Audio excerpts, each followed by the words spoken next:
Welcome to Taking the Myth. I'm Stephen Knight, and joining me is the best co-host in town is Iram Ramzan. Iram, how are you? I'm all right. How are you? I can't complain. That's a lie. You could. I could just turn this You into a always therapy complain. session if you wanted. This is what our podcast is for. This is It's true. literally for us complaining about everything. What people don't understand is we typically record for about 6 hours. 5 hours of that is me just moaning and pondering, kind of having an existential crisis. Yeah. And then I whittle it down into a kind of more palatable 1 hour to make us sound more succinct. That's my skill. Lying, basically, just giving people a false representation of reality. Sort of like Darren Brown, but not as successful. God, Darren Brown. Not heard that name in a while. There you go. Who was that other one? What was he called? Dwayne? David Blaine. That's it. Blaine. Dwayne Wow. Dwayne Blaine. Dwayne Blaine. Yeah, he was kind of like the American Darren Brown, but without the pretension dialed down. Did he have better facial hair? It's possible. I've got a full-on beard going on now. I don't know whether I've seen. What the fuck is with your beard? It might be. Are you hiding a double chin? Have you finally converted to Islam? What's several double chins? But yeah, I said the Shahada and it just appeared. So I don't know what that's about. It's just one of those. It's automatic. So once you declare your allegiance, men automatically sprout a beard, and women are suddenly banned from doing anything. Shall we announce the big podcasting news? We have an event together. We're actually going to be in the same place at the same time. So we are doing a live version of this very podcast. Oh, we've got the with less swearing. Yeah, we'll see. We'll see how that goes. But we've got the prime time slot of Sunday at Battle of Ideas at 5:15 to 6:30. But we've got some amazing guests as well. Yeah, are we okay to call ourselves the Northern Alliance? The Northern Alliance. It does sound a bit Tommy Robinson though, doesn't it? Does it? I don't think it does. I mean... It'd have to be Northern Alliance, wouldn't it? Just to keep it on brand. Northern Alliance, yeah. I hope you appreciate, and our three listeners appreciate what we're doing, because that is roughly the time that the Strictly Come Dancing results will come out as well. So yeah. I'm making a huge sacrifice. You're making a huge sacrifice. Anyway, we've gone way off topic. Podcast Live, the Night Tube. We've got two incredible guests. I mean, obviously, the big discussion, I think, at the minute is still gender and how that pertains to law, freedom of expression, academic freedom, the workplace, just societal interactions, medicine, women's safeguarding, etc. So we've got Rosie Kay, who's a dancer, choreographer, and she's the CEO and artist director for K2CO Limited. Now, I don't know if you know much about her story or what she went through, but attempts were made to destroy her entire business and livelihood because she believes that men aren't women. Do you know much about her story? I do, yeah. I remember, I think it was Janice Turner from The Times interviewed her, so I'm very aware of her story. And I met her in person as well. We happened to be at the same event this summer. So, yeah, I met her IRL. Best pals. Well, I've seen her IRL speak at the Battle of Ideas before. I don't think I spoke to her personally. I can't remember. She's very articulate in the way she explains herself. This is not a reactionary. This is a very thoughtful woman who's given this a lot of consideration and understands the ramifications of this ideology. She's not some kind of raving bigot, and still people try to destroy her just for having a different opinion. So her story is very interesting, and that's one kind of side of the how this gender debate can change the course of people's lives. So that's Sunday. Please come along. Come and say hello. Get your tickets. If you're there at Battle of Ideas, Sunday evening, a good session on some very important topics with two great guests. And me and Iram just trying to pretend we know what to do, putting on our best professional act before it, don't ask any hard questions, please. No hard questions, please. Ask us nothing, okay? Nothing, in fact. Shut the fuck up, Just please. stand up and say, well said, and clap. Yeah, clap. That's it. Clap, praise and adulation, please, and keep your fucking mouth shut. Yes. But apart from that, it'll be a fun time, open to all.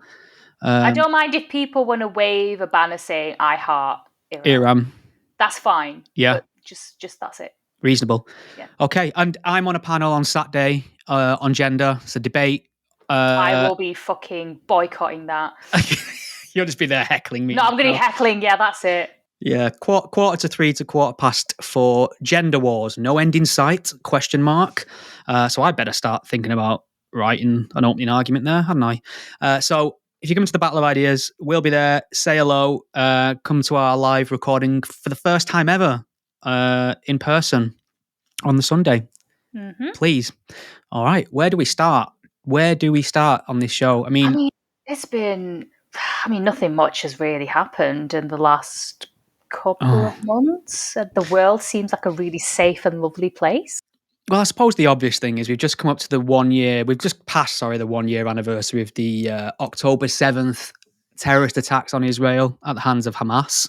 A lot of people were putting out tributes and marking the occasion, and I kind of appreciate that in a way. But I just didn't feel. I just don't feel.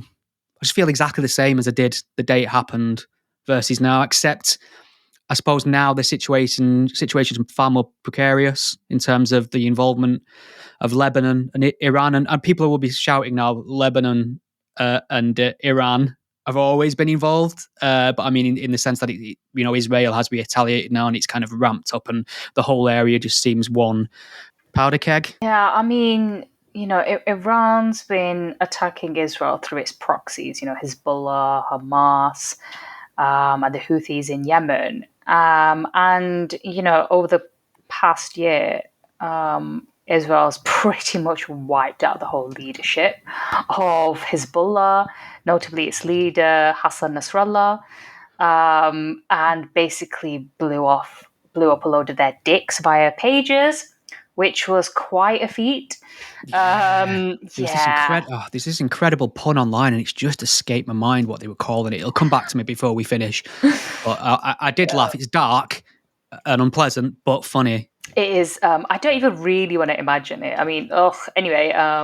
So yeah, and then Iran actually launched missiles at Israel, and the even sadder thing about it is the fact that actually killed more Palestinians. They landed in the West Bank, and you think, okay, that was what was the point of that? And then obviously Israel wasn't just going to sit back and not do anything, although I guess the protesters would prefer that. Look, what a shitty year this has been. I genuinely didn't think that we'd be here still talking about the war in Gaza or even war in Lebanon, and that's where we are now. I'm not really surprised that Israel did launch an attack in Lebanon because, the day after October 7th, Hezbollah started firing rockets into Israel, and, Israel wasn't going to do anything because 60,000 plus people were left homeless in the north of Israel. And, these people haven't got homes to go back to.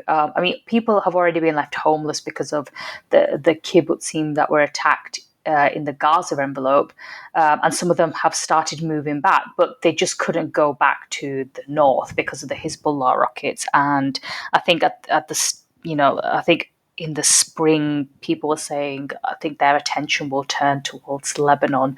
So in a way, I'm not really surprised. I've been a little bit disappointed with the rhetoric, and I think a lot of people don't really kind of understand how war works. And it's like, I think Jake Wallace-Simons, when I had him on the show, was it Simmons? I can't remember, the Jewish Chronicle. I think Simons, isn't it? Simons. I mean, he was saying like he understands the loss of life, and but war is hell, and it has made me think a lot about this in terms of the kind of utopian thought process we have on military combat as well. In terms of you only kill the bad guys, and civilians never get killed, and if civilians do get killed, it's evidence that you are the bad guy. And but there is kind of no perfect template for military engagement in kind of urban areas of that size where people aren't going to die. And this feels to me like this conflict is just going to rear up generationally unless somebody ends it. And I think that's what had to be done. Yeah. What that'll look like, I don't know. And whether the cost of that will be worth it, I don't know. I just think that I mean, on the one hand, I do understand that, yeah, this happens in war because when we went after ISIS in Raqqa and Mosul, so many civilians died and Oh nobody yeah. really protested about that.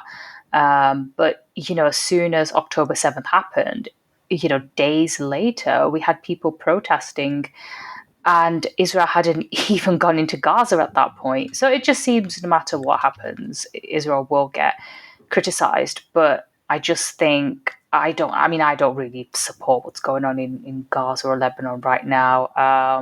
But I suppose I could see why they had to, especially with Lebanon, given that Hezbollah were firing rockets. They started firing rockets the day after October 7th. What did people Yeah. expect? We wouldn't live under those conditions. We would not accept those conditions from our elected officials. If this was Wales, Oh. Wales and Scotland, I mean, would if they'd you? sorry, go ahead. I don't know. I mean, does anyone care if Wales Don't is? start a beef with Wales again. All right, We've I'm got a just public kidding. event in 2 weeks. Those fuckers will find us. I've just remembered actually. The operation where Israel, I think they intercepted a cache of pagers or beepers, I think we might call them in the UK more commonly. I mean, no one's used a pager in the UK since about 1991 anyway. But it was thought that a lot of the main head honchos in Hezbollah were using them because they were not as easily traceable as mobile phones. And we do know mobile phones had been used to locate other high profile members of Hezbollah, and they were eradicated that way. So we have all these members of Hezbollah trying to get hold of large numbers of pagers so they can communicate. Seemingly, Israel fulfilled the order for them. And these pages were booby trapped with explosives, and as Ball you said, trapped. yeah, ball trapped. But somebody had coined the phrase "Operation Grim Beeper" on Twitter, and I thought Oh, that's excellent. So, I mean, what you have here in essence is, I mean, it's darkly grotesque and kind of darkly humorous, but what you have here is one of the most targeted and clinical strikes of a legitimate military target in the entire, possibly the entire history of warfare. To my mind, it is that laser focused and targeted on what it went after. And then we had Zara Sultana, she was a member of Labour. She was a Labour MP. I think she lose the whip or something. I can't remember. Is she an independent now? um, I can't remember if she's independent. Actually, I know quite a few Labour ones left. I don't I know if just she. assume all the old Corbynite guard got kicked out for anti-Semitism. Maybe I was just wrong. I'm going to find out. But she took to Twitter while this was happening, and we pretty much had a full picture of what was happening by then, and No, she's decried still it. Labour. She's still Is she Labour. still No, Labour? Oh, she's MP. Wait, no, she's independent. I think. Yes, I think she's now independent. so she might have left over some. Oh no, suspended and withdrawn. Yeah, you're her What height. for? If it was anti-Semitism, I'm going to piss myself. Sultana was one of 11 MPs threatened with losing the party whip after they signed a statement by the Stop the War coalition, which questioned the legitimacy of NATO and accused the alliance of eastward expansion. I don't know. I have no idea what that means. So, no, I retract any accusations of anti-Semitism for legal reasons. But You could just cut this bit out, No, I want to heavily imply she hates Jews without actually saying it. There's a little legal wiggle room there. Of course she doesn't hate Jews. This is irony. This is just me being ironic. And if you could see me now, you could see me winking. So it's just double irony because I genuinely think she's an anti-Semite. But I would never say that because that might be defamatory.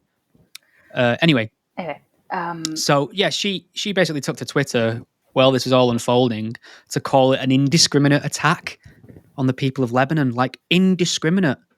Literally loading the pages of high-ranking members of a terrorist organization's, pages with explosives, and this is indiscriminate. This girl's fucking stupid, as well as a Jew hater. So I'm not going to comment on that because I don't want to get co-sued. So, I mean, the thing is, these people were like literally ordering these pages so they could use them for nefarious reasons.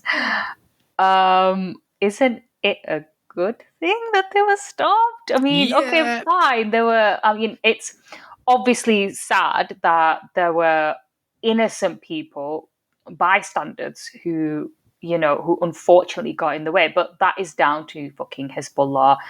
I mean, what I'd like to point out, though, I mean, I don't know if you've done the same, but I've been invited to quite a lot of Jewish events, not as an infiltrator, by the way, but genuinely just been invited along to Jewish events post Do you ever get October worried anyone's 7th. going to confuse you with Iran and you'll be in trouble?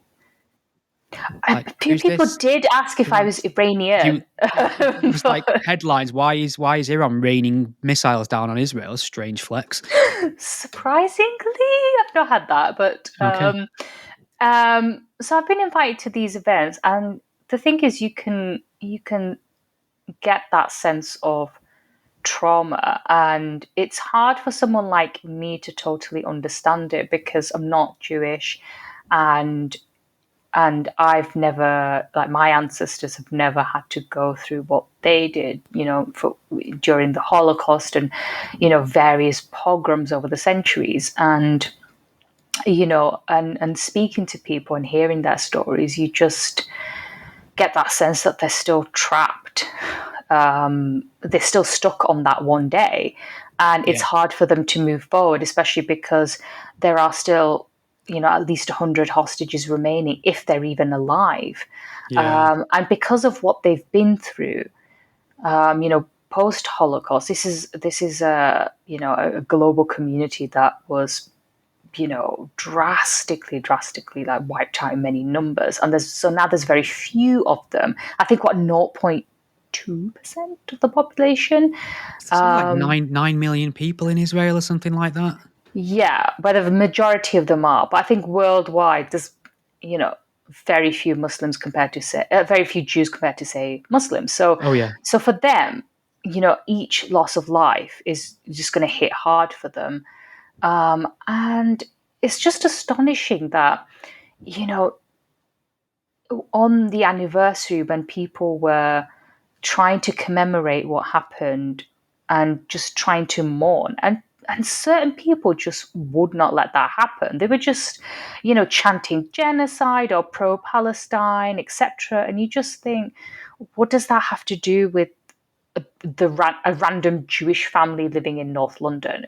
They've got nothing to do with what's happening in Gaza, and the same people wouldn't like it if Muslims were being demonized or targeted because of what, say, ISIS were doing or Al Qaeda were doing, right? And what the Taliban are doing in Afghanistan.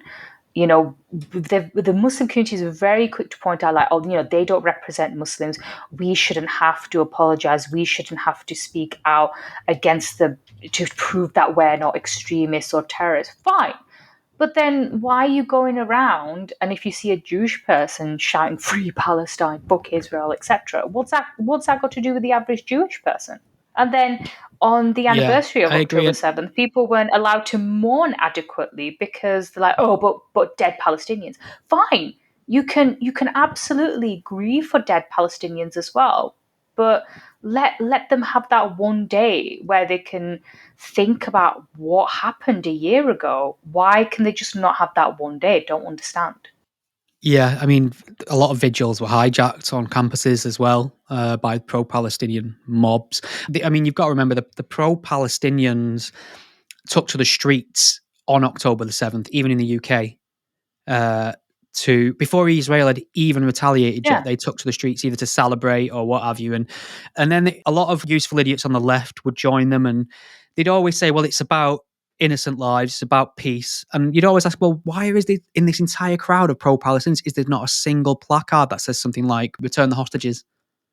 How is that? How is that incompatible with your goals?" And I always found that very, very suspicious. And I think, to an extent, I've been slightly radicalized by this event, similarly to how I was in 2015 when the Charlie Hebdo HQ, when the cartoonists there were massacred by two Islamo-fascists. And it's not necessarily the events that surprised me. I'm not surprised that two Islamic loons would gun down an office full of cartoonists in France. I'm not surprised that a load of Hamas militants would invade Israel and slaughter Jews. What really surprises me is the fact that people respond to this with either indifference or celebration. That really upsets me because I'm not somebody who'd be on the fence about um, oppression of Muslims, even given my strong opinions on Islam. I mean, I was banging the drum about the Uyghur Muslims in China. I interviewed someone on the podcast. Nobody give a fuck. There's no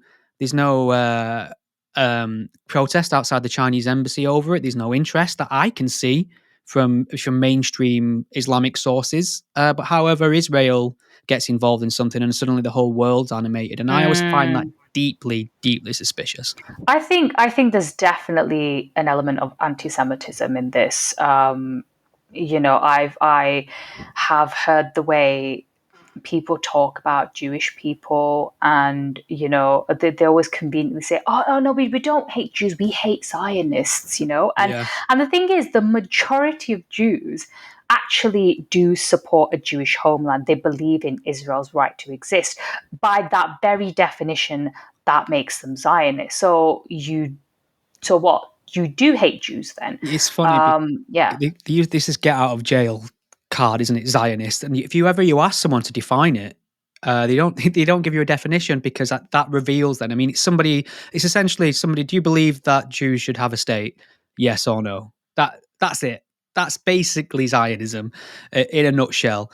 And it's become a trendy word thrown around by younger people who discovered this conflict 5 minutes ago, which has become one of the worst aspects of this. The TikTok intifada is pretty unbearable. But yeah, we are telling Israel really to either like it or lump it. And obviously, they're not going to listen to us. Israel is invested in the idea of defending itself from what is an existential threat. It's besieged on all sides. So I've been radicalized by this event. I'm so disappointed and upset and angry, quite to the point where gloves are off now with people on this issue who make excuses for the indiscriminate slaughter of men, women, children, infants who are just trying to enjoy a music festival. Do you know what I mean? That's what I can't I get my head do. around.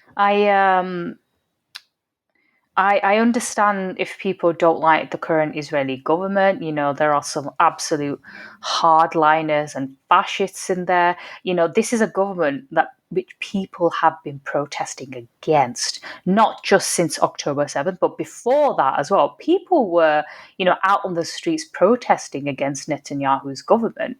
And he wasn't very popular, and I think maybe his popularity has bounced back a little bit since the attacks from Iran and Lebanon. But even the Israeli people were not happy with their government, and the right-wing fascists who make up that cabinet as well.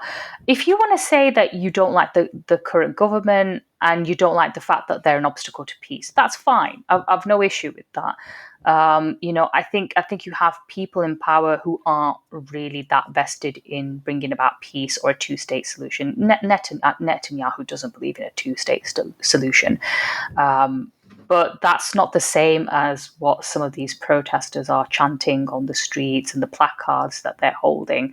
Not one of them has talked about the innocent Israelis who were killed, kidnapped, or raped on that day.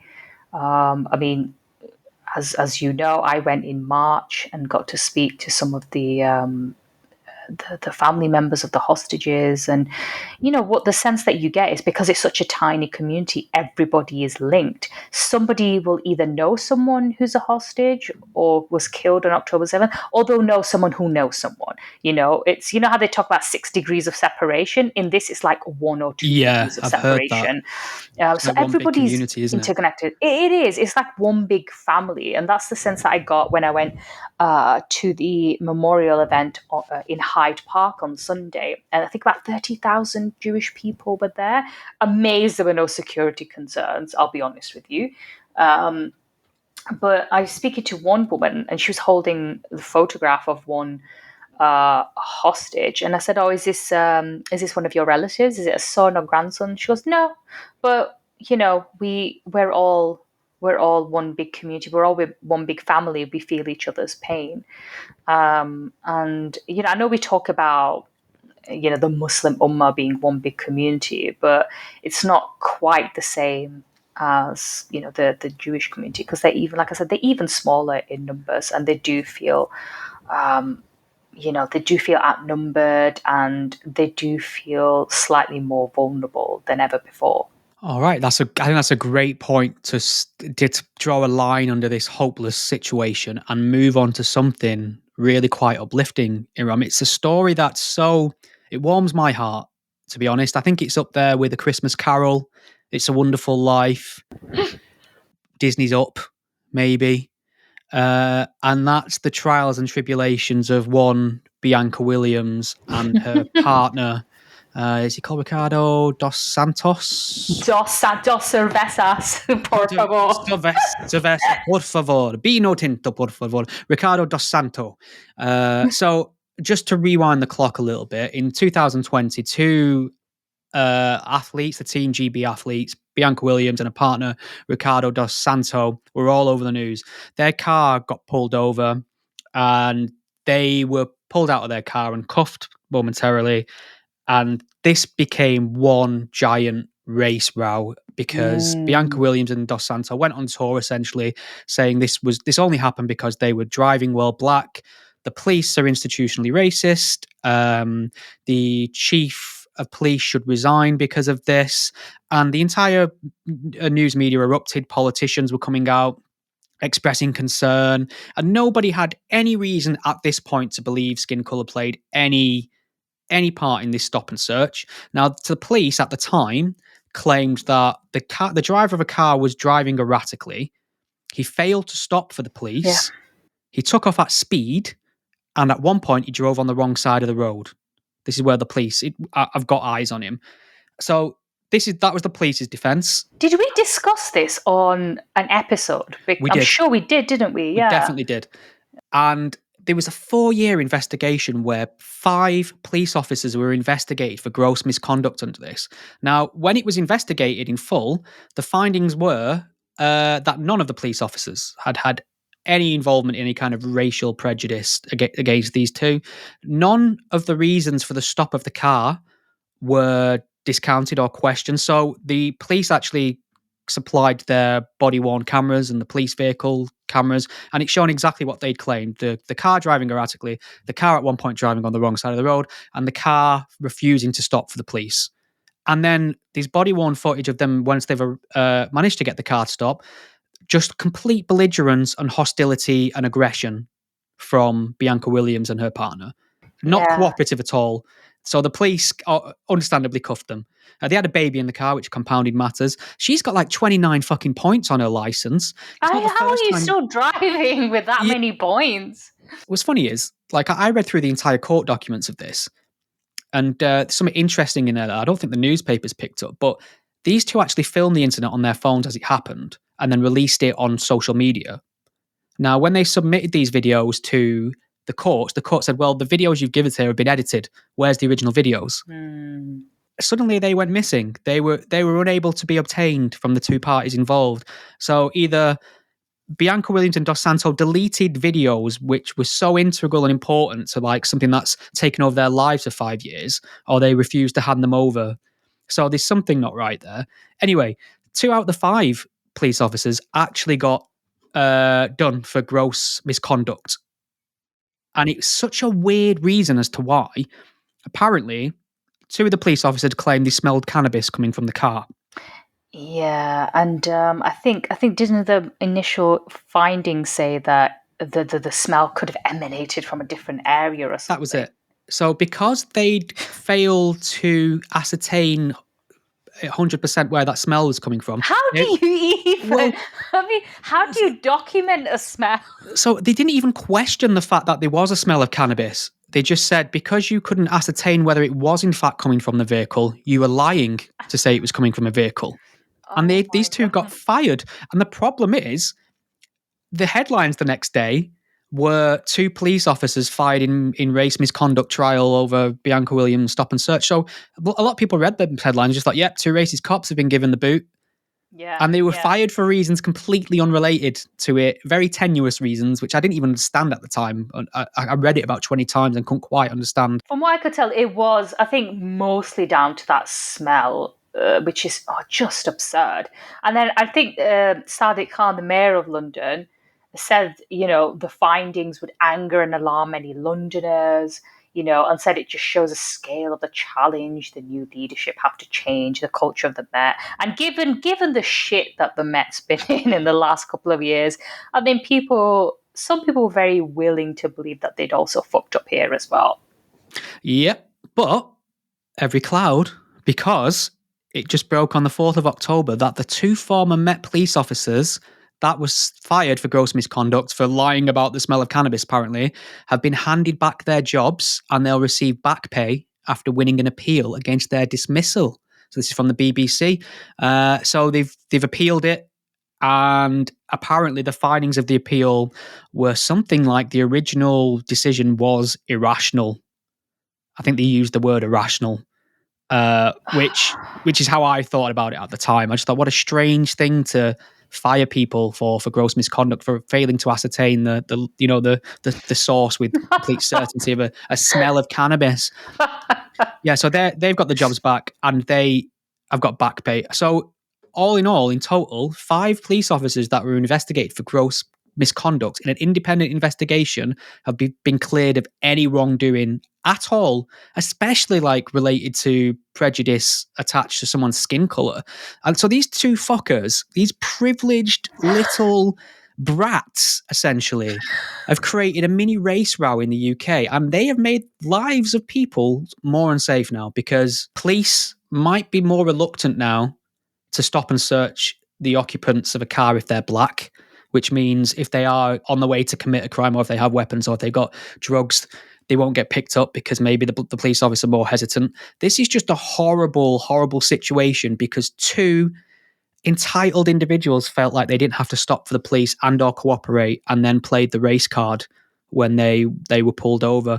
So I think it's extraordinary. And the headlines, the follow-up to this, have not created any splash in the media. There's no chatter on social media about it. I didn't even hear about it. There you go. Until you pointed it out. So I'm angry. I'm very angry about it for me, because I still believe that, being like, so if you look at it in terms of cops, they have got the power of the state to commit state-sanctioned violence. They are people who have this incredible power about them that can be abused. And where they abuse it for reasons to do with race or anything else, they should be crushed and never let anywhere near a position of authority again.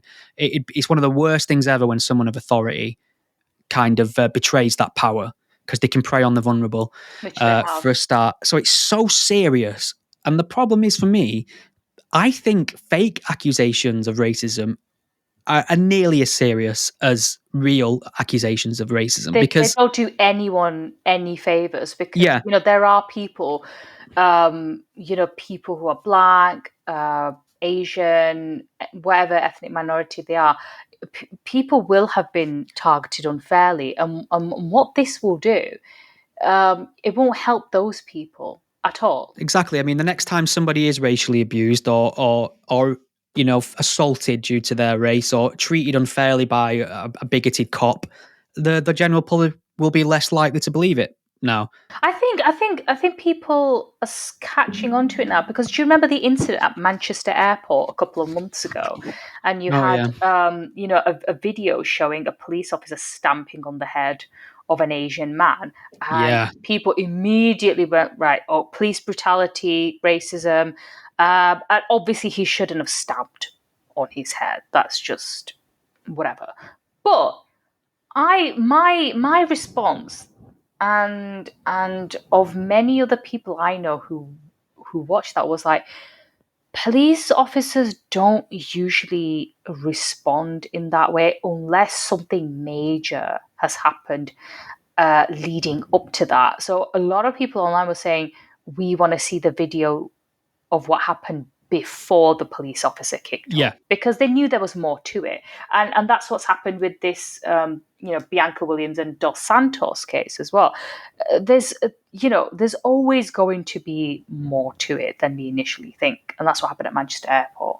I agree. And what really frustrates me about a lot of this is the race component that we start with as an assumption, and then sensible people have to deconstruct, unfortunately. So that I saw that isolated video of the police officer standing on that guy's head, and I could not find a single way to justify that at all, and I still can't, right? But there's no reason to assume at that point he behaved that way because the assailant on the floor, the suspect on the floor rather, was not white. No, but it Now, suits certain people's narratives. yeah, That's what it is. People will see something, and instead of, you know, what they do is they just use that as evidence of something that they already believe anyway. So they won't look at multiple videos and multiple incidents and try and get a conclusion from that, draw a conclusion from that. What they'll do is like think, oh, you know what, they're all fucking racist. You know, they all hate Muslims. Oh, look, here's a video showing this police officer stamping on this Asian lad's head. Therefore, this proves that they are all institutionally Islamophobic. yeah, I think it's probably wise to point out at this point that seconds preceding this head stamp, these suspects had just brutally laid into a couple of police officers, one of which was female. Yeah. I think they broke her nose. Yeah. Quite a vicious attack in the middle of an airport. So that was a precursor. But this is what happens when you see like a short clip, and this is, I don't know, maybe TikTok has fucking dumbed everyone down in this country, that we're seeing these little chunks of information, we're seeing bite-sized videos because people's brain attention spans have just diminished over the last couple of years. We don't want to see a 30-minute recording. We just want to see 30 seconds of where somebody has done something that we can quote unquote prove is racist, just to prove a certain point. Nobody wants nuance. Nobody wants proper debate and reason and argument. No, it's 30 seconds on TikTok. We'll go with that.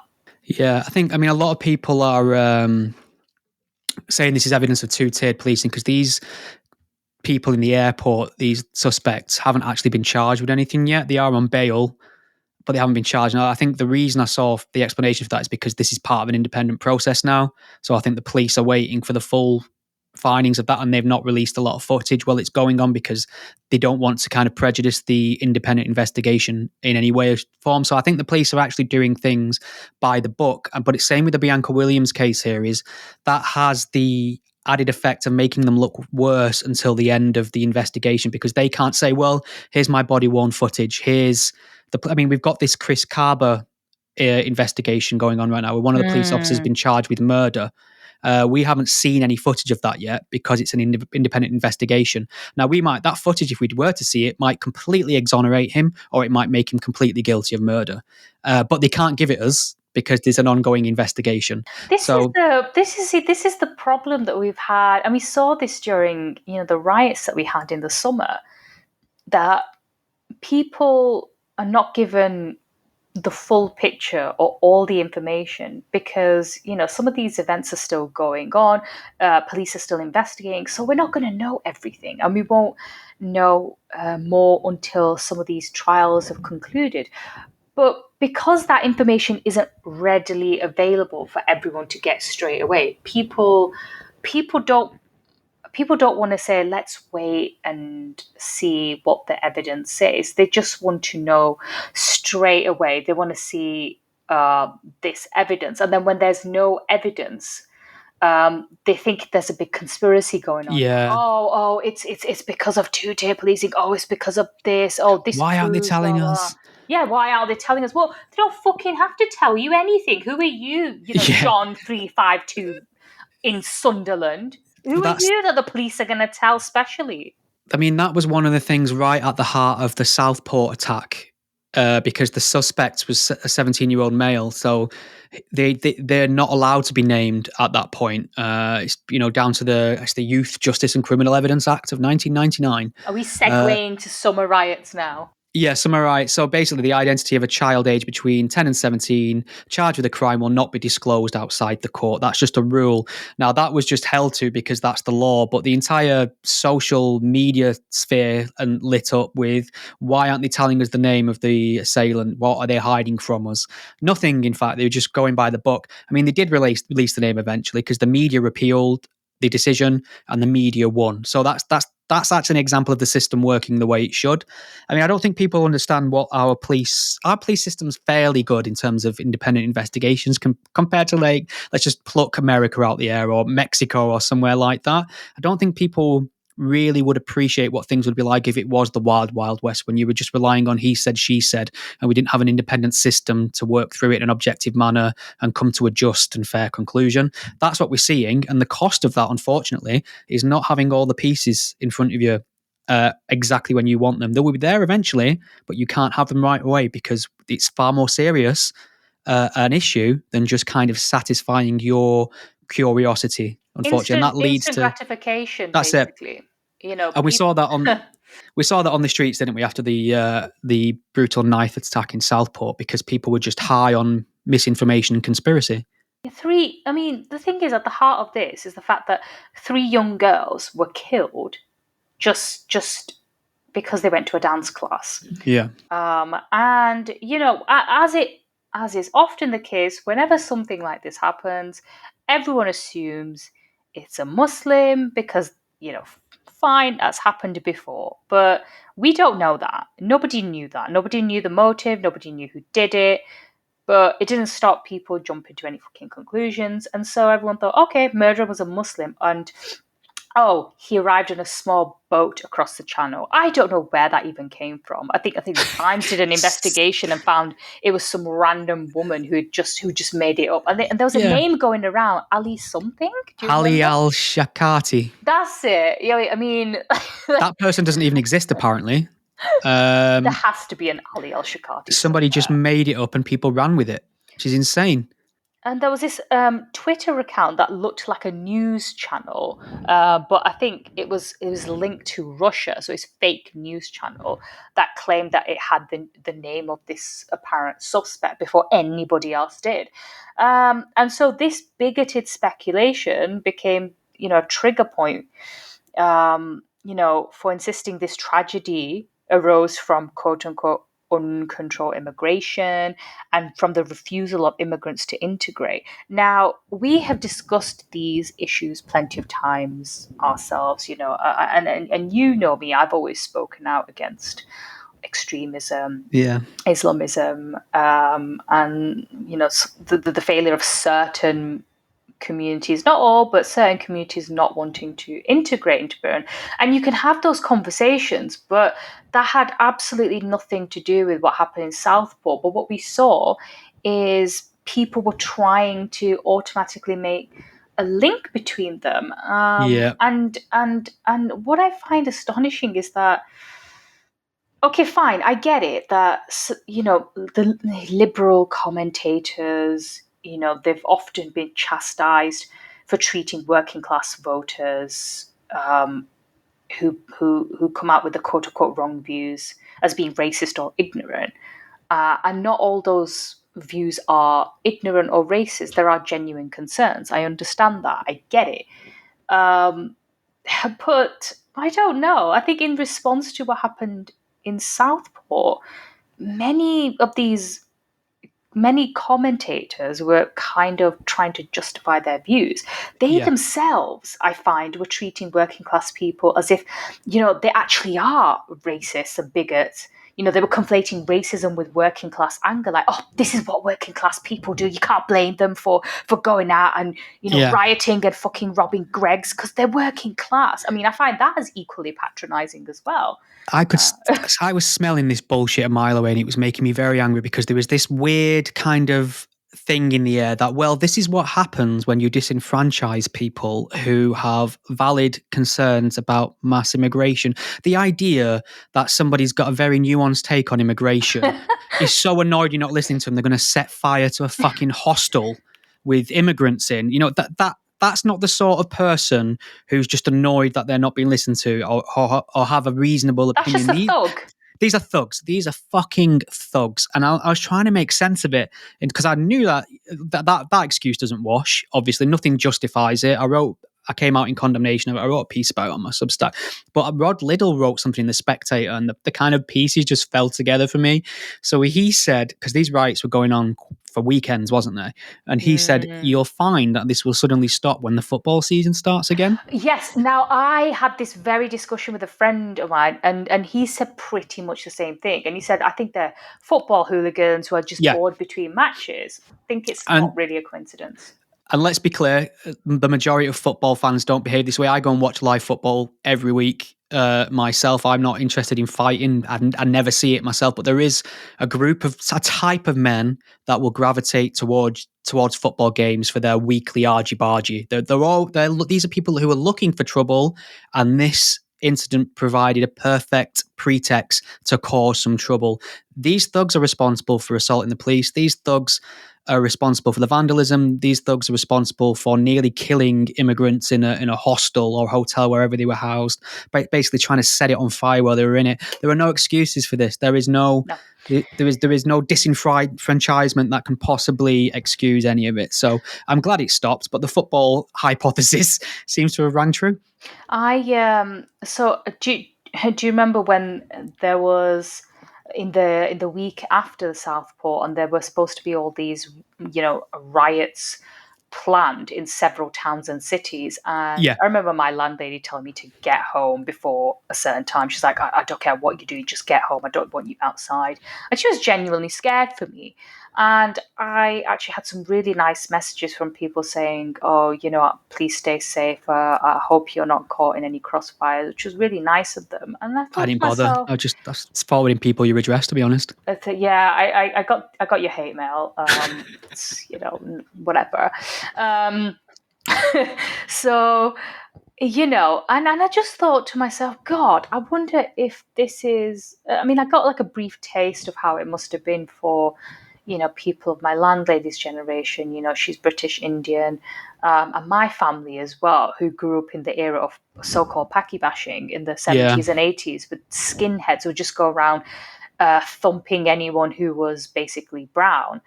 And, until they all stood up and fought back. And, I remember my uncle would always say to me, like, oh, you kids don't even know you're born. We went through all that shit, so you didn't have to. And then we had this summer, and I thought, God, are we really having to go through this again? Are we really going to have this same fucking conversation again and again? And thankfully, it turned out to be a damp squib. There were these protests, there were these videos coming out. I don't know where this was, but it showed about 3 people on a mini roundabout holding up an England flag, and it was just so embarrassing. And I thought, what are you taking back control of? Like the roundabout, I don't get it. Of all the things to take back control of, what are you doing? We shall not give way to the right. We shall not give way to the right. But literally. what I found intriguing about this is just how a lot of people were making excuses for them, and the fact that the description, certain commentators described Ruda Kubana, Bless you. the Rwandan boy, described him as the son of immigrants from Rwanda. And I thought, of all the things, of all the words you could have used to describe this, the defendant, you went with, oh, son of immigrants. So it's not even, it's bad enough that you're going to be an asylum seeker who's just landed in Britain and just got off a boat. No, being even the son of immigrants, even though you were born here, that's as bad as well. So you think, what do we have to do to prove that we belong here and that we're British? And I think what also struck me was, and very few people were saying this, was this idea of white identity politics. And I don't know if you would agree, but what I've noticed is that because over the last however many years, identity politics has just been so big. I think it was inevitable that you would get white identity politics as a response, because hey, Yeah. if the POCs can do it, then why can't we? And it's kind of like a response to everything that's been happening. And these people, they don't have any solutions for the ills of our society apart from, okay, stop the boats, stop immigration. Okay, and what else are you going to do? Yep. It's something I've been banging on for ages. I mean, a lot of people have been banging on about it as a warning. I think a lot of people are enjoying it a bit more than they're We letting warned on. you, we told you this would Yeah, we took happen, but yes, we're not and condoning this. Okay, yeah, no. and I've always said like it's not acceptable or excusable, but you are going to get a reaction if you push through this, this woke hectoring of original sin, basically that white, straight, and male are the devil, and this is pushed everywhere. You're going to see people respond to that in ways you don't like. And my answer to that was, let's not go down the road of woke identity politics and revisionism and divisive identity politics. Let's latch onto liberal enlightenment principles to guide our way through the next few decades in lieu of religion and things like that. And I've just got to this point now where I'm thinking, is human history just cyclical? Are we just going to bounce between two extremes until someone fires the fucking nuke and puts us out of our misery? Is that where we are? Are we supposed to live in tiny little tribes isolated from each other? Can we make a village of a certain size work? I don't even know anymore.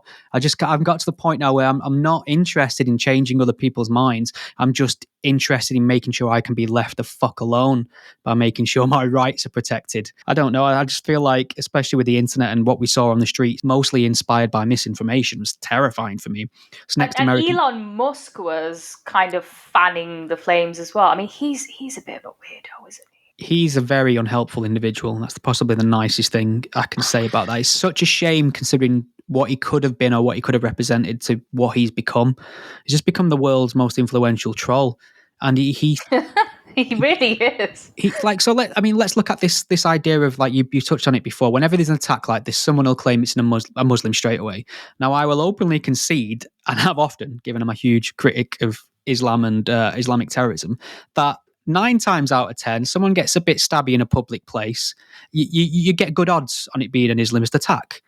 But my philosophy has always been, why don't you just wait until we've got the facts? Why don't you just be sensible and responsible and just find out what's what before you go running with whatever prejudices you want to impart on people? What I'm saying is, I have never falsely called an Islamic attack ever in the history of my output on any of this, because I've always waited to see what the authorities say or what the evidence suggests. Elon Musk will do this stupid thing, like he'll respond to something that's demonstrable bollocks and he reply to it and go, is this true? Yeah, it's only been doing quote fucking tweeting. find out before you amplify it to billions, you stupid twat. That's how I feel about we're it. getting shadow banned. We're going to get banned from X now. I mean, he changed Twitter to X. What the fuck? I mean, what? I'm not surprised Brazil wanted to fucking ban Twitter. It's just a cesspit right now. It is worse than it's ever been. Do you think it's sustainable? Because we not only have we got people committed to its downfall now, trying to influence advertisers, groups that are kind of, in the same category as Hope Not Hate are doing a lot of work on that front. But a lot of people are just pulling out funding altogether. A lot of big names are leaving. It looks like how much it's worth, how much it was worth, or how much it was making before he got it versus now isn't great news. Is his legacy going to be the man that tanks the most popular social media? Yeah. I mean, calling it X, Jesus Christ. I mean, who calls it X? Nobody calls it X. We still call it Twitter, idiot. But I think, God, social media. I used to really enjoy being on Twitter, and then it just became a cesspit when he took over. Although I think the community notes feature is really good. I think that's the one good thing he did. Credit where credit's due there, for sure. Even a broken clock's right once a day. But there you go. But I think you touched on a really important point earlier. When you were talking about must have been an accident. I mean, you're allowed to be right occasionally. Fluke. Flukes do happen. When you're talking about secular enlightenment views, and and I don't know if you saw, but apparently now we've entered the first quote unquote atheist age. Yes. The Times. I mean, you were ahead of the curve here, but the Times reported last last week that for the first time in England's history, atheists outnumber believers. And I guess on the surface of it, people might think, yeah, that's a good thing. We need more reasoned views, more enlightened views. Just because your parents follow a certain religion doesn't mean that you have to. But I do wonder what this. I mean, I wonder if that does mean that we're in this age of second enlightenment. I don't think we are because I don't think maybe in the UK might be one thing, but religiosity worldwide, I don't think it's decreasing. And No. also, we have, and I think Twitter's very important and social media generally. We have conspiracy theorists, we have anti vaxxers, we have biology deniers, climate skeptics, people who harp on about quote unquote their truth and people who promote fake news. And there was an article that I read which said that we've exchanged one age of unreason for another, and I think that pretty much hit the nail on the head for me because once upon a time religion would have answered certain questions that humans had, and instead those questions are being answered elsewhere, but not rightly so. People are still very tribal and partisan. People are swapping, let's say, secularism for, I don't know, in America, for example, Christian fundamentalism, swapping that for Trump's politics because a lot of hardline Christians are jumping on the Trump bandwagon. You have wokeness as well, which we've talked about. That's provided an avenue for people's moral righteousness. And this, I guess, I guess human beings have always had this longing for meaning, haven't they? And now, I guess, it's conspiracy theorists and all sorts of nefarious people who are trying to provide these answers. I don't know if you agree, but Yeah, this is a massive question, and I've got so many views on it. Really, I mean, I suppose one of the first things I've noticed is this kind of saturation of our culture with woke, unforgiving identity politics has provided a great PR win for the resurgence of Christianity. I've noticed that's what Elon Musk has been selling of late. People like Jordan Peterson, Russell Brand. If you just get back to our Lord and the teachings of Judeo-Christian values, that's the light, that's the way back. And I can understand why some people find that more appealing. That's not my answer to it for sure. But I think, in terms of like people need religion, I think people always ask the question, what's the greatest human invention? I think most people say the wheel. God could be that. I think this kind of ties into one of these suggestions. But I read a book. Yeah, chocolate. I read a book one that hypothesized that it's probably refrigeration because it allows us that's to good. The washing machine. The washing machine. Well, that emancipated a lot of women. That sounds sexist, but that's actually true. The pill. But Novel, what's he called? Yuval Harari. He hypothesized in one of his books that I read that stories are our greatest invention. These kind of shared myths and narratives, and I think we need them. And whether you do it on a religious level in terms of the mythology of your doctrine, or whether you do it in terms of storytelling in pop culture format in terms of movies, every family has their non-religious stories about their family, or the time when your uncle did this, or the time, like sometimes you'll be at parties or gatherings with your family and they'll knowingly tell the same stories because this is a shared identity. This brings us together, this bonds us, this gives us our own little myths to gather around and connect over with. And I think that's what religion is, because you can be a Catholic in, say, Guatemala and go to France, and you'll have some kind of shared kinship with another Catholic you have never met, solely on the basis that you both share and understand the same story. So that's what God is to a lot of people. That's what religion is, mythology. And I do think that we don't have a story anymore in terms of, what is it for us to be British? How do we feel that defines us? What stories are emblematic of that. What stories are meaningful to us about being British? And there's a kind of generation now where they're told there's nothing great about being British, and in fact, all your stories are rooted in slavery, colonialism, slaughter, genocide, etc. So there's kind of an identity crisis going around, which will be filled with monotheism again, I think. So I don't know what the solution is. I think, like, again, I was just depressingly saying before, are we just going to keep ping-ponging between extremes? That's what I feel is going to happen with religion. I think we'll see a resurgence of Christianity, even though atheism seems to be punching at the moment. Yeah, the thing is, humans are social animals, and we are tribal, and people want to belong to something. Now, it could be a religious group, it could be, it could be part of any type of group, but people want to belong to something, and whether it's a certain religion or they've swapped it for something else, that need in humans won't go away. No. So fine, maybe atheism might be on the rise, but people are swapping one form of religion for something else. Yeah. I mean, I've always been very ardent about the fact that atheism isn't just another story or set of myths or an ideology. For me, atheism was always just an opt out. It was a no thank you to religion. That's all that was. I will not participate in your stories. Leave your stories out of my life. That's what atheism was to me. There's no kind of, because what you'll find is as well, I mean, I know that atheism largely correlates with the sort of Enlightenment thinkers and skepticism, but it's no guarantee. There are so many irrational atheists out there who believe some of the craziest stuff now, all under the guise of identity politics. So yeah, atheism isn't a solution to anything as far as I'm concerned. This is why I always opt for secularism. I just want to. I want it separate. I want it kept out of my government. I want it kept out of my life. And this is the argument I'll probably make at the Battle of Ideas when I'm on this gender panel. That this new gender ideology really maps onto the worst fundamental aspects of monotheism. The hostility to women, hostility to freedom of expression, the witch burning, the heretics, the dogmas around language, the anti-scientific claims.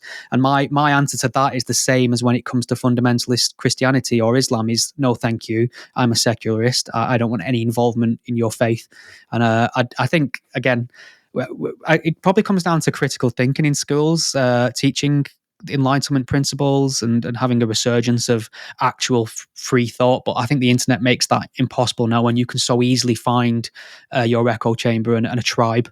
It's true. Whatever view you subscribe to, you can just go on the dark web and find another idiot who believes in it, like you. Yeah. like me, like specifically. Well, the good thing is, I mean, you'd read that article that you're talking about in terms of the increase of atheism, and at no point is that headline alarming or concerning. Now, if you swap that out with more or less any other faith, alarm bells might start going off a little bit more in terms of what does that mean for civil liberties, especially at the government level, if the the religious zealots get back in charge. So atheism is fairly benign in terms of how it's growing. People are pointing the finger at atheism and Dawkins now and saying it's your fault that we've got these woke ideologies. You've created this big hole that woke ideology is filled. And I just think you look at America, still one of the most religious places on the planet, is ground zero for woke ideology. So, Christianity didn't stop the emergence of woke identity politics from one of the most Christian places on the planet. I don't know why you think a resurgence of it in the UK would help. And I mean, they have. I mean, they don't have an official religion either in America. No, it's such a strange situation we're in, because our culture is very secular, but we don't have a secular constitution. I say we're still culturally a Christian country. Culturally, yes, but no. I mean, it's lousy very Christians, though. But it's very much, I think, faith in the UK to a large extent, especially we're talking the Christian Church of England one, is very much a private matter. I very rarely encounter a Christian in the wild, or certainly anyone who talks about their Christianity or wants to impose it in any way. And if I'm it's the least controversial thing in the world for me to say I'm not religious.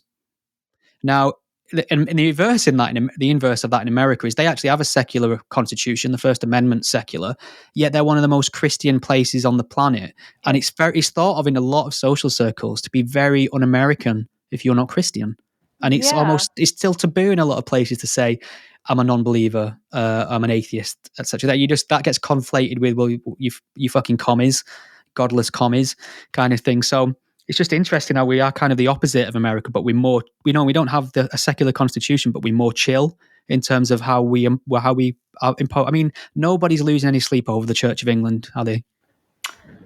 That's going to come back to haunt me, isn't it? Yes. Yeah, you're right. We are pretty chill. I think we need to remember that more often. We're a pretty chill island. We're I mean, very tolerant. we have really shit weather, which is it do. lets us down. But that's the thing. Like, we are very tolerant, and that could be weaponized against us at some point. I often think It's always weaponized against us. Oh, you guys are too lenient. A lot of people from abroad are like, I've heard say, oh, but why don't you guys do more to integrate and crack down on for example, you know how the Gulf states don't tolerate any protests, and on the streets we have people here chanting Intifada or Yeah. from the river to the sea, and they'll say, "Oh, you can't do this in the UAE, by the way, or Saudi Arabia." And my response will be, "Yeah, but they're absolute monarchists, and That's not the standard. They don't That's not the standard. believe in free speech. Should we be aspiring to that?" Although I guess you could also point out that Hamas and Hezbollah are prescribed terrorist groups, so if you are outwardly supporting them, then you should be dealt with. We never got a chance to speak about the coconut trial. I think we should briefly get into that. Okay. This is the teacher Marieha Hussain from Luton, and apparently she waved. She was seen at a pro-Palestinian demo last November, it was, and the pictures of Rishi Sunak, then Prime Minister, and Suella Braverman, then Home Secretary, they were imposed on coconuts, and somebody took a picture of her at the demonstration and CC'd in the Met, and the Met police saying, we're looking for this person now. Yeah.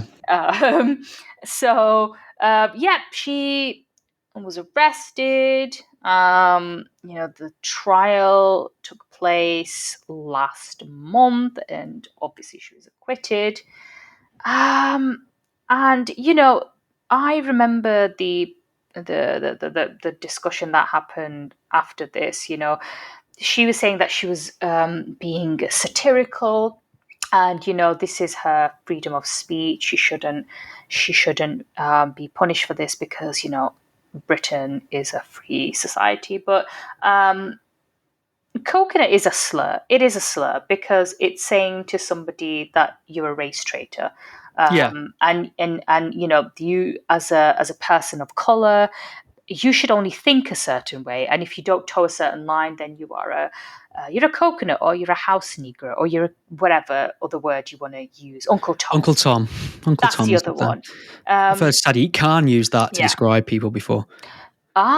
Interesting. I mean, the word is bandied about a lot. Sometimes it's used in a joking way. I've been called a coconut because I don't behave like a stereotypical Asian sometimes. Yeah, I mean, just to clarify the meaning of that. So the idea is it's a white person hiding in brown skin. It's somebody who thinks white. Someone who does the white person's bidding as well. Yeah, it's an inauthentic, non-white person. It's racist. It's a racist slur. There's no way around it for me. Yeah, I've been called it plenty of times as well. Yeah, sorry about that. We've been over this. I'd had a few to drink. It was inappropriate. Let's move on. It's all right. Anyway, it's just amazing that, okay, she was charged in May, and then obviously she was acquitted last month. And she's just been banging on and on, and I mean, she's really milking her 5 minutes of fame now, going on about this ordeal. Now, I think her claiming that it was political satire is absolute nonsense. Mm-hmm. And the person defending her was a Professor Kehinde Andrews. I don't know if you're familiar with his work. I know him. He's Captain Race Baiter extraordinaire. He's Professor of Black Studies. Yeah. And he also wrote a book called The Psychosis of Whiteness. And he says he actually uses words like coconut or Uncle Tom because he thinks he's fine and he doesn't think it's satirical. He says terms like coon and house negro, Uncle Tom, coconut. They're not racial slurs, but quote unquote vital expressions of black political thought that should be celebrated and not policed. I agree with some Yeah. of that. Not necessarily in that order. Right now, okay. Number one, he had a visit from the police last month in Birmingham, which is where he lives. Somebody filed a complaint. Is it about the accent? Because I think that should be a criminal offence. I'm fine with racial slurs, but the Brummie accent is intolerable, and quite frankly, the capital punishment would be too good for these people. That's what I said. Sorry to and I stand by it. one Brummie follower. Anyway, the police said that they received a report of racist comments being posted online, and I think what's more shameful than people being described as race traitors is the fact that they're being criminalized for it. Yes. I don't think police should be coming into someone's house because they expressed a bloody opinion online. And by the same token, I don't think Marieha Hussain... You can't call her a token. That's a slur. That was actually a good one. Touche. Anyway, I don't think she should have been dragged through the courts because now we've turned her into this free speech martyr when she's anything but. She was supported by the likes of Cage, which if you recall, bunch of Islamists. Not only do they support suspected jihadis, but they support actual fucking jihadis. Yes. So they're not free speech advocates at all. They're not. They just, and the fact that now we've kind of vindicated their actions, I think is just shameful, really. Yeah, they get the worst part of this is the fact that they get to be the free speech champions now, because I actually agree with the principle that they shouldn't be arrested, charged, prosecuted for that. I don't buy. I mean, and this is me not making excuses for it. I believe she's being racist. I believe that's a racist slur. The problem I have really is the double standard. So I would say anyone who's holding at protest offensive placards, and this can include out and out racism as far as I'm concerned. Now, me as a person with free speech also has the right to challenge that with my speech in public. I would, if I was out on the ground reporting from that event, I would question her about that and do my best to make her look silly. What would you do? How would you make her look silly? I would have just gone explain how it is right for someone like you to fixate on someone's skin color as a form of criticism. Whereas if I was to do it for another race in similar manner, you would fully expect the police to intervene. Why should there be a double standard here? So that's the double standard. There's no way I'm getting away with a similar. I mean, didn't people were arrested for memes? Right. So hang on a second. Come to think of it, well, these Southport riots were going on. Somebody had posted a picture of young Middle Eastern men. I think they were coming off, I can't remember the exact picture, but it's a picture of Middle Eastern men possibly coming off a boat. And I think he captioned it, "Coming to a town near you soon," or something like that. And he got arrested for like gross and some malicious communications under one of our stupid speech laws. Now, I don't think he should be arrested for that. I don't think she should be arrested for that placard. But why is she okay to do that and somebody else isn't? Either we all can be obnoxiously racist or none of us can. But apparently some people can. About, I think, was it 2011? A black counsellor was actually found guilty of calling an Indian woman a coconut. I don't know if you remember that case. I don't. So that, right, okay. So, I mean, I just can't, for me, it's a travesty that she should have to go through that process for that sign. But the law's been the law for however long it is, and other people have been through that process and prosecuted. Yeah, counsellor. She was a black counsellor. She was found guilty of racial harassment because she described an Asian political opponent as a coconut. And she was Lib Dem as well. Hilarious. I mean, the UK is a country that prosecuted a Scottish shitposter for teaching his pug to throw a Nazi salute. Isn't he turned into a bit of a weirdo lately, though? Or am I? He's always been a bit strange, Mark, but But shouldn't yeah, be. that was. I mean, I think it's an inconsistency. I mean, Yeah, it's why a lot of these conspiracy theories are going like, "Oh, two-tier policing."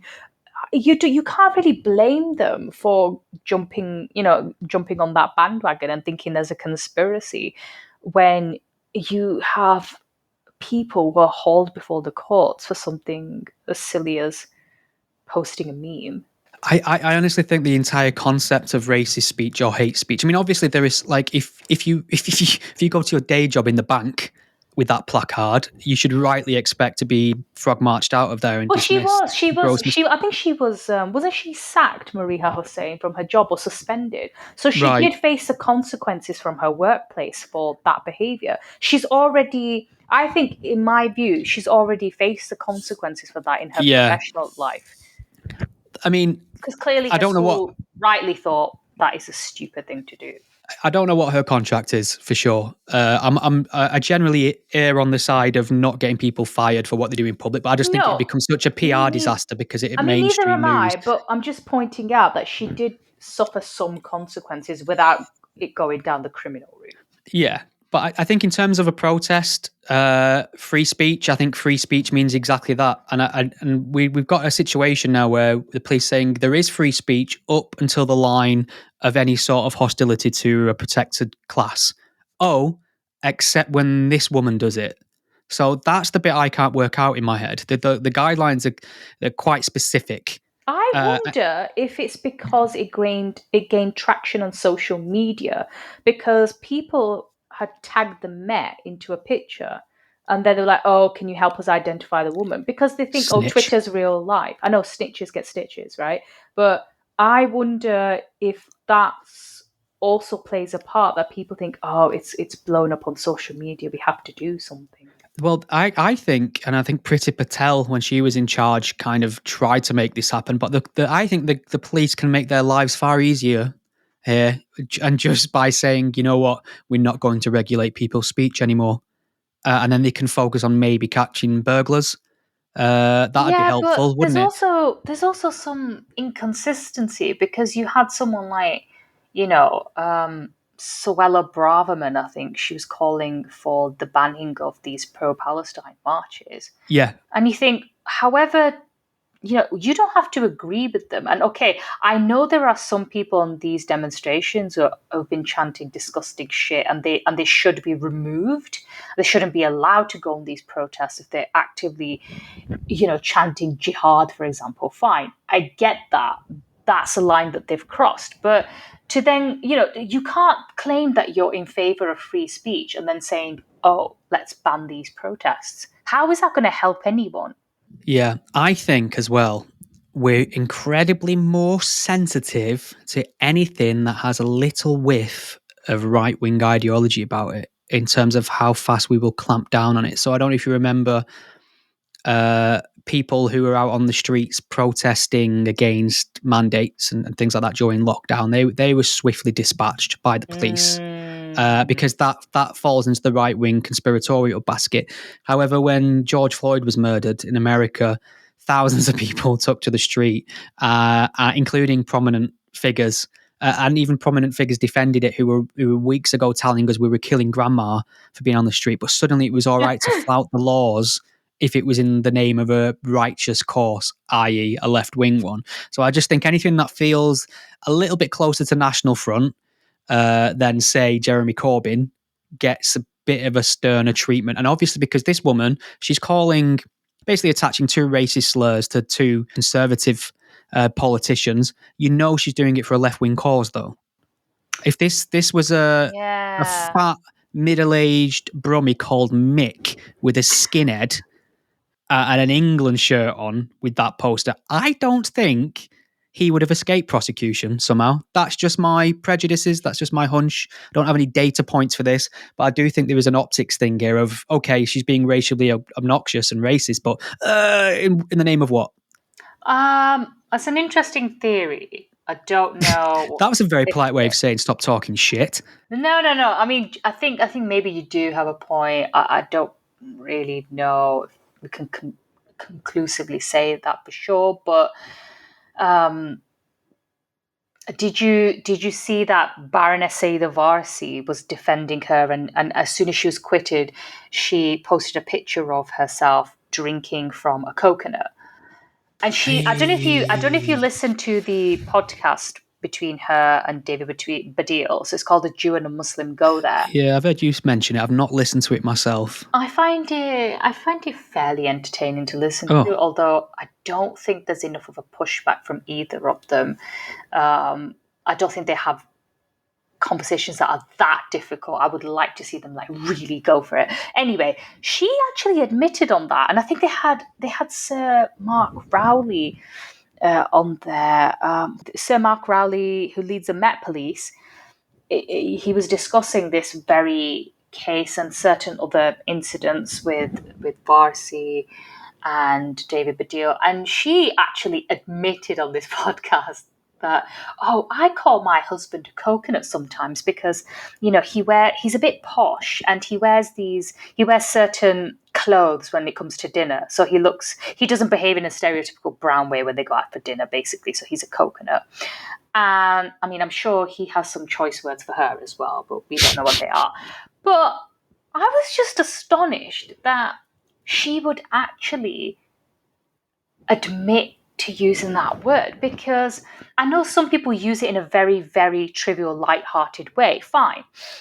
But given that she herself has been on the receiving end of certain names, including coconut, you think she wouldn't want to call somebody else that either. Because do you remember when she was first chairman of the Conservative Party, and the likes of Anjum Chowdhury, protested against her and pelted her with eggs because, oh, she's a sellout, because she's, representing the Tory party and she's Muslim and she shouldn't do that. Someone like her should know better than to cry something like this. Well, again, it comes back to that. These people have a zero tolerance for it when it comes from other circles, but they still have a unhealthy dose of "it's all right when we do it" mentality, and that's just a person who lacks principles.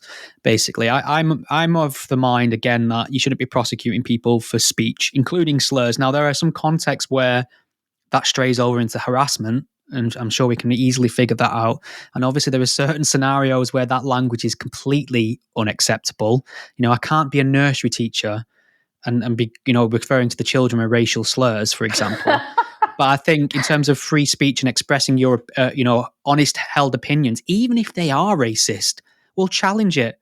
What are we saying here? Are we saying that some knuckle dragging idiot with a racist opinion is so much of a threat to us that we can't challenge it better with words than creating martyrs out of them by hauling them before the courts? Silly. Censorship is at worst counterproductive and at best ineffective. So just challenge these people. I just think you can't legislate against bad words. It's just silly, and it gives the police a way to look like they're doing important work without actually doing anything. When they release their, quarterly hate crime conviction statistics, look how we're challenging the rise of hate. That serves two purposes, really. It gives you a false inflation of what hate actually is, because the majority of it is just mean words on the internet half the time. And it's also really, I mean, how many more people were calling those politicians coconuts in a show of solidarity because of this woman's brush with the law? So it's just had the Streisand effect as well now. It's just made that bad thing happen more because of the police response to it. I'm fed up, Iram. I'm getting grumpy now. As opposed to... As opposed to my general cheery demeanour, of course. Have we nailed it for one more month, or is there something else you want to pick up? I think we have. You're not going to attack me over dogs, are you? Well, I did see your most controversial Daily Mail article to date, and I'm just going to read the headline. It's got your name next to it, so your banter writes. And I appreciate it's usually your editors that write the headlines, but the headline is, just because I don't like Demi's cute chihuahua or your lovable labradoodle, it doesn't make me a monster. Is that Demi Lovato by any chance? Has she got a new dog? Demi Moore. Demi Moore, one of the Demis. Yeah, so can you explain your violent hatred of man's best friend, please? Is it because you're A, a woman, or B, dogs are haram? I It's the think only two both. reasonable answers. Both. Wait, do you have a dog? I thought you just had cats. No, I've got cats. Right, So so you should be on my fucking side here. Hello. I grew up with dogs. Oh, fuck's sake. I think this A is the lot of problem, isn't it? It's either it's the dog havers versus the never were around dogs. I'm actually Okay. sympathetic to your viewpoint here because Thank you. Okay, let me explain Go what ahead. I wrote, and then you can tell me why I am right. Okay, basically, it all started when I went into M&S, and a dog licked my leg or sniffed my leg, whatever. It was disgusting. And I just looked out, and there was just this little tiny little dog, and whose owner had just taken it into M&S, which, by the way, is not allowed. Dogs are not allowed into Marks and Spencer. I looked on their website. So by rights, I could have just chucked the dog out. I would. Yeah. I mean, I would have been chased by a mob. But anyway, so dogs aren't allowed in shops, and it really angered me because what I've been seeing ever since I think COVID and the pandemic is dog ownership has increased, and a lot of dog owners are now so entitled that they think their dogs deserve to go everywhere with them now. So I was in a cafe and a woman had her little dog with her. It's always these little dogs as well. It's never the nice, big, fluffy dogs that are just very gentle and mellow. No, it's always these little, tiny little dogs that just yap a lot. And their owners treat them like kids or babies, and they're not. And this particular dog was sitting on a chair. Why is it on a chair? It should have been on the floor. But no, this owner decided that the floor wasn't good enough for little Fluffy or Jack or whatever it's called. And she was also yapping away on the phone, on loudspeaker as well, because that's what people also do now. They think that they can have a conversation, a FaceTime conversation in public or on loudspeaker, or watch their shit TikTok videos without putting their headphones on. Yes. And I think it's because society has become just more entitled and selfish now. People don't give a shit about anyone else's comfort either. And it just really frustrated me that, a lot of these dog owners have become so entitled that they can just take their dogs anywhere. And it's not that I absolutely hate dogs per se. It's just because I wasn't raised around dogs. So I do feel slightly wary around them. And also, Yeah. you're forgetting some people are just scared of dogs as well. What if you're scared of dogs? Do we now have to put up with the dog being near us? Then what? So that's what I wrote, and most people actually agreed with me, even dog owners. But I did get one handwritten hate mail. Did they just say, woo, woo, woo, woo, woo, I wish. I wish. No, someone was saying, "Oh, dogs are better than Muslims." And I thought, wow. I mean, that's a bit. I mean, some Muslims. Let's be fair. Some Muslims. I mean, hashtag not all. not all. I mean, that's a bit far. I kind of sympathise with. I think the issue really is bad dog owners. I've had issues with. I mean, I did notice quite young on that. Whenever I'd have my South Asian schoolmates round to the house, they'd be petrified of the dog, and they wouldn't. I find that people who haven't grown up with dogs or don't have a lot of experience of dogs don't instinctually know whether a dog's threatening or not. I know within seconds when I'm around a strange dog whether I'm in trouble or not. I don't know how. I don't know. It's just an instinctual thing. You kind of know the way the dog's behave. A dog barking and wagging its tail might be terrifying to somebody who doesn't understand dogs, doesn't have time with, hasn't spent time with dogs. To a lot of people, it's, the dog's excited and wants to play with it. It depends. Yeah. And I've had situations where dogs have run up and jumped on me, and I don't mind because I like dogs, but that's not for everyone. And you should probably be able to go places without being, slobbered on or have a dog all over you. And we are seeing kind of spate of stories of less than favourable dogs, mangling people from bad dog owners. There just seems to be more dogs now. It is. I think, like I said, it's because of lockdown. Everyone wanted a bloody dog, even whether they can look after them or not.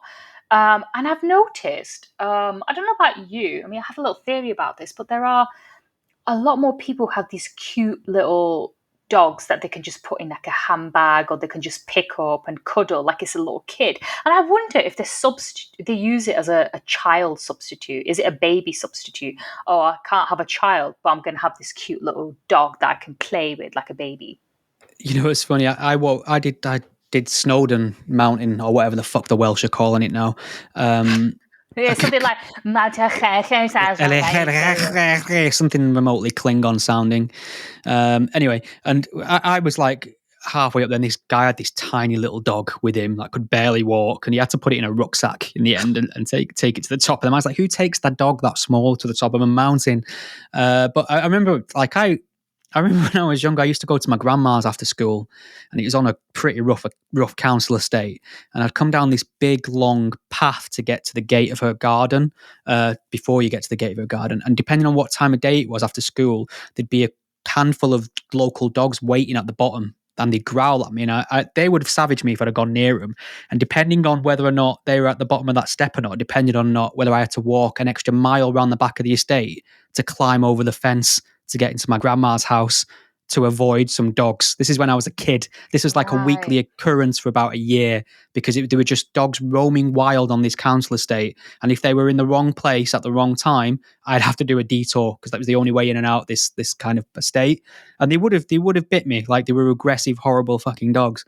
That chimes with what my landlady says. She never grew up around dogs either, and she goes, what people don't understand is, for a lot of British Asians, because we grew up with the racist thugs, a lot of them had dogs set on them. She goes, oh, I remember being chased by dogs by these racists. She goes, so for a lot of us, it brings those memories back. It can be quite traumatic, and obviously it's not that the dogs themselves are bad. It's the way they've been raised by their owners. So that's the other problem. It's the entitlement of the owners that I was really having a go at. It's the same with kids, though. I'd agree with a lot more of your article if you took the word dog out and replaced it with spawn. I mean, to be honest, if I had more space, I absolutely would have talked about it, because my other point was, for people saying, oh, what about rude, noisy, naughty children? I would say absolutely the same thing. I hate it when I go out to a restaurant or any kind of public place, and the parents just sit there and let their kids run around making noise, jumping around like it's a playground. It's not a fucking playground. It's a restaurant. People are trying to eat. If you want to play around, go to a park, go to a playground, and they could do whatever the hell they want there. So I would absolutely say the same thing about bratty children. Absolutely. Amen, sister. All right. Glad we got that out of the way. Is that it? Have we done it? We nailed it? We have. And on that note, I will see you in London, in your backyard now. Don't be pulling any of that southern shit while I'm down there. You've changed. Fucking waving jellied eels around and shouting about the Evening Standard. I don't know what you southerners do.